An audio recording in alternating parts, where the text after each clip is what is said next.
You know, honestly, forget everybody else. It's just me and you here. You know the level of debts that the federal government has is too large to pay back. And look, guys, we have an affordability crisis right now, and it's not just groceries.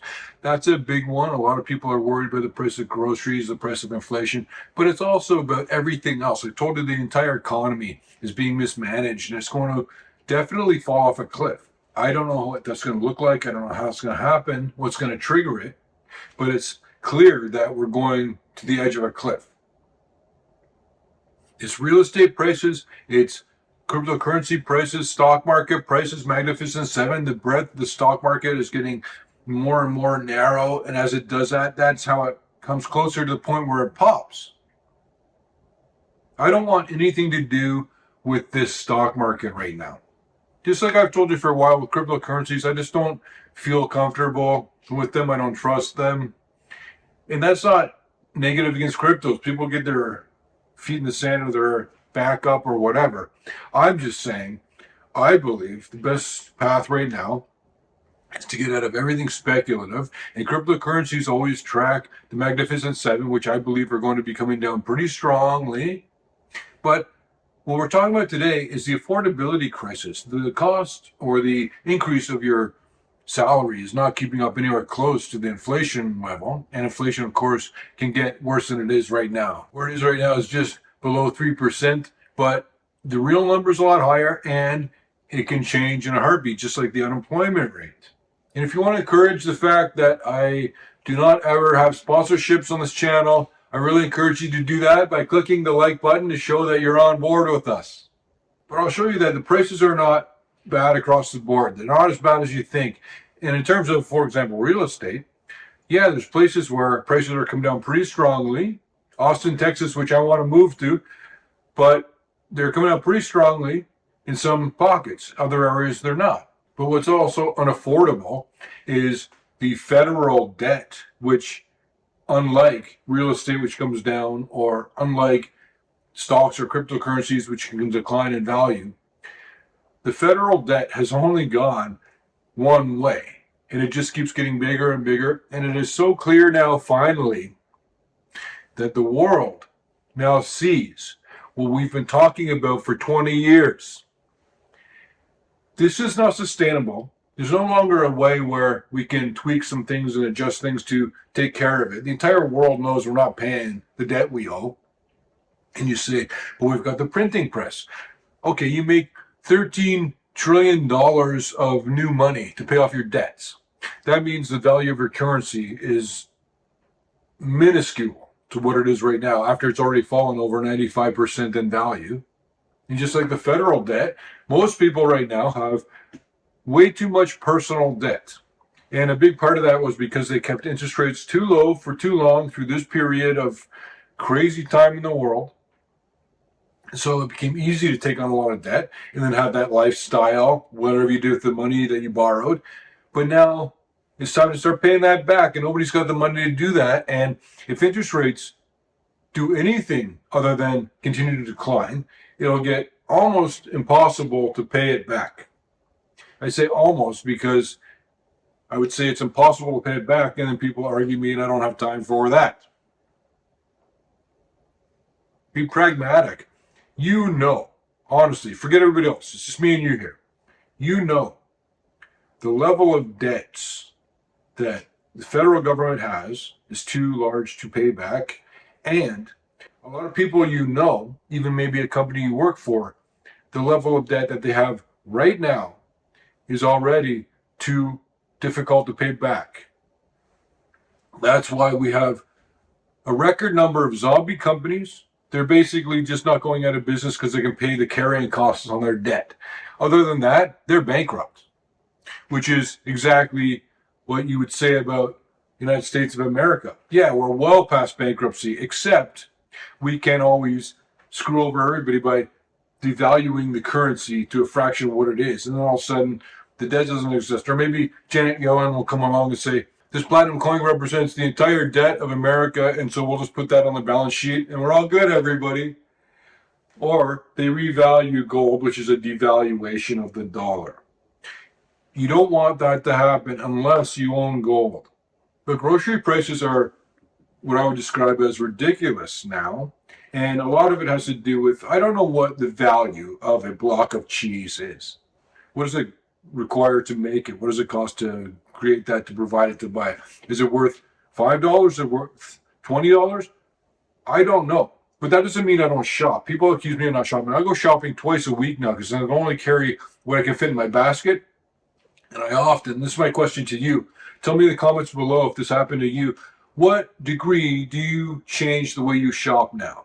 Is it 10%? Is it 50%? How many times have you had something in your hand and you see the price and you really wanted the item or you need the item, but you put it back? I do that all the time. And it's because a lot of the time, though, it's in relation to what something used to cost. If 12 eggs cost you $4 and all of a sudden they cost $8, that's really expensive. But what if they cost $70 and now they cost $8? You say, wow, what a deal on eggs. There must be something wrong with them. 7 out of 10 people believe that the American economy is weak. That's how they feel, or is poor. And don't forget to make a comment below about the ways that you've changed the way you shop for groceries because of the prices. And I'll take you into trading economics and show you the actual costs or the prices of a lot of the commodities that you use every day.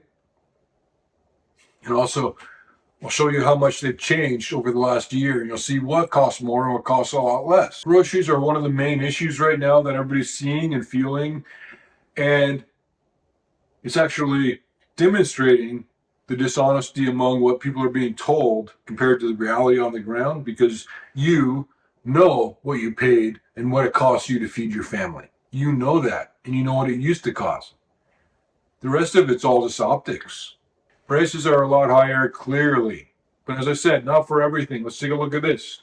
And at very least, if you never got around to clicking the like button, please subscribe to the channel so we can keep giving you all these videos just like this one. And recently I made a decision to stop putting testimonials on the videos all the time. You guys know who I am. You know that we're doing well and the stocks are doing well.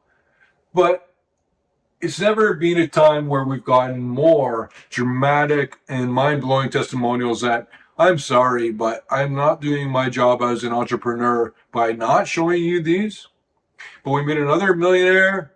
There's a couple now. We got a lot of people making 6 figures on some of the stocks we talked about. And it's not just gold. It was uranium, lithium, and a few other specific oil stocks. And how about that for a hedge? If you're a gold mining investor and you also listen to me and you own some really high quality, solid oil production companies, when oil prices drop, it makes it easier for every business to run. So oil prices decline. That's a big expense for an oil company. All of a sudden their costs are less. So they benefit from that. It's hedging. So if oil prices go higher, the oil stocks do well, but it might be a little bit of strain on the gold companies. But I say a little bit of strain. The price of gold, I don't think people are understanding, has increased so dramatically, so quickly, that when the earnings from the companies are coming out, they're saying, yes, we used to make $10 million and we just made $43 million. People overcomplicate things. It's literally, if you invest just like that with that in mind and understand that the entire economic system is crumbled into a period of complete unaffordability, nobody can afford to pay for anything. And there's so many dollars out there and they're all coming home to roost and inflation is just going to kick up. And all of a sudden, we thought, hey, let's mix in a tariff war, a trade war and all of that. How do you think this is going to end? And you know how it's going to end. And therefore, what are you going to do about it? My most recent trade, if you're a subscriber to Peter Leeds newsletter, was an options trade. And I tell you, never trade options. I know I do it, but don't trade options ever.